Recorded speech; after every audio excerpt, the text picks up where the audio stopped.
What's going on, guys? It is Vandalism here, and I'm bringing my second gameplay of the day. Like I said, I'm back. I'm be bringing you about 2 gameplays a day, and especially since summer is almost here. Unfortunately, my school doesn't get off till June 9th, but summer is almost here, so I'm going to be bringing you guys like 3 videos a day in the summer, and it's just going to be a fun time. Now, this game was stored on my hard drive. It's a couple of weeks old, so I'm not sure if it's good or not. I didn't even watch it. I'm not sure if it's, I'm not sure how good it is, but it was stored on my hard drive, and I record a lot just so I'd never run out of gameplays, and it's been stored on my hard drive for a while. And I figured for this video today, I'm going to be bringing you a 1-year anniversary for my Razer Onza Tournament Edition. That video was probably one of my best videos as far as viewing-wise, how many views it got, and now I have more experience with the controller. Now I know what I'm doing. Now I know, just everything about it is better, and now we get into the 1-year anniversary review. So let's obviously get into the positives.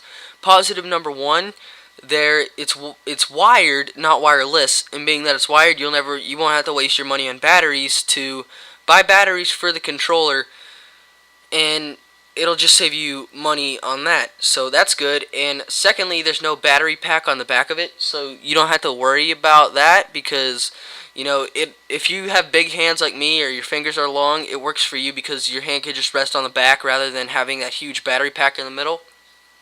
That's another minor positive.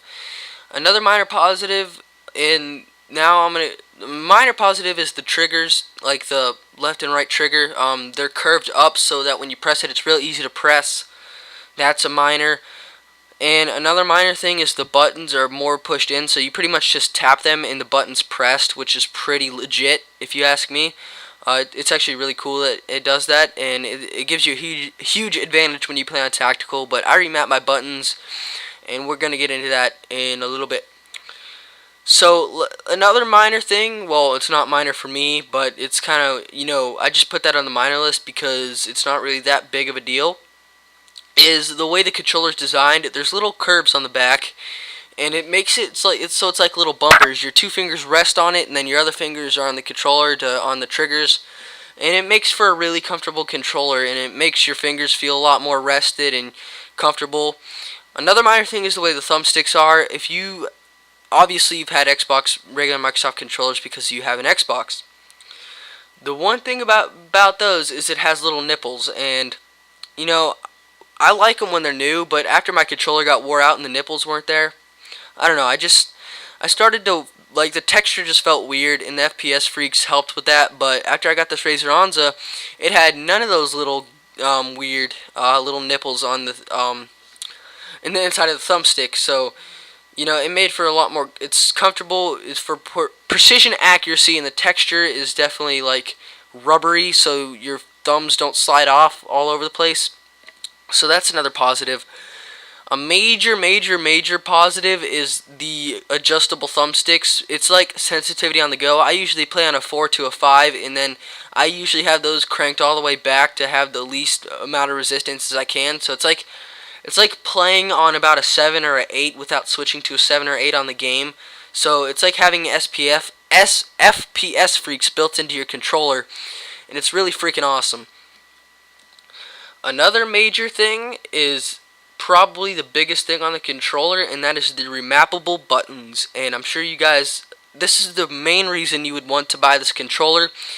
And the remappable buttons are fantastic. All you do is press the little button, the button that you want to remap, while holding the remap button on the back for the right side, and then just select what you would want to remap it to.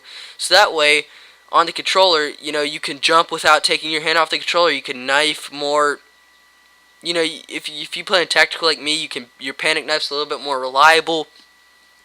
And that's pretty much why I spent the $50 on the controller, and I stopped using it for a while. I went over to my friend's, and I was using his Xbox controller. He just has the standard, and I could not get back into the Razer Onza. And I told myself, a couple of months ago, I told myself, you know what? Let's see how you do just using this controller. See if you're okay with it. And believe me, once you get used to the controller, even if you take a break from that controller for a little while, you can come back to it, and it's not as foreign as it used to be, so it's really easier to get back used to it. And in this game, I was using the Razer Onza, so yeah, it's not so foreign when you use it anymore, and it's a really fantastic controller if you ask me. And do I think it's worth the $50? Like, do I want you guys to go and buy it? Now, that's up to you. If you really feel the need, if you really want to up your edge in Call of Duty and become an all-around better player, yeah, I would say go ahead and buy it. It's worth $50 definitely. Now, if you just, you just want to increase your gaming performance, you don't want to spend that kind of money, and you just like the standard Microsoft controllers, and you don't feel like taking the time to get used to the Razer Onza, my suggestion would be buy some FPS Freaks. I have those on my regular Microsoft controllers, and I loved those for a year, but like I said, once I upgraded to the Razer Onza, once I heard about it, it was just fantastic. And I like the finish on it. It looks good. It looks very sleek, and it just feels good on your hand. It's easy to use. It's easy to operate. Everything about it is just good.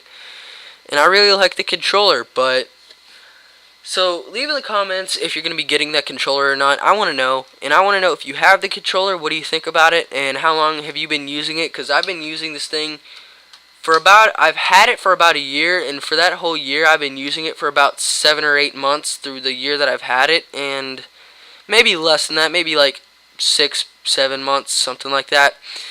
And honestly, I really do enjoy the controller. I enjoy the way it feels, and it's just an all-around good controller. So my suggestion to you guys is, yes, I would recommend it, and only if you're a hardcore gamer though and you really want to up your performance. That's pretty much my opinion on it. If you want to buy it, go ahead and buy it. Now, this is the part of the show where I ask you, hit me up with a subscribe. Please leave me please leave me a like rating. It helps me out tremendously because it helps the video get noticed, and it helps more people decide what they want for their Call of Duty performance, and it helps me get noticed, like I said. And it also makes me feel good on the inside to know that you guys enjoy my videos, and it just, it's a win-win. So, and also, like I said, if you're new to the channel, go ahead and hit me up with a subscribe. It would be much appreciated because I love having an audience to talk to. Like, if there wasn't an audience, what's the point in YouTube? Like, not to be Mr. Negative or anything, but if you don't have an audience, kind of what's the point in YouTube? And that's where I stand on that. So I hope you guys enjoyed this commentary, and peace.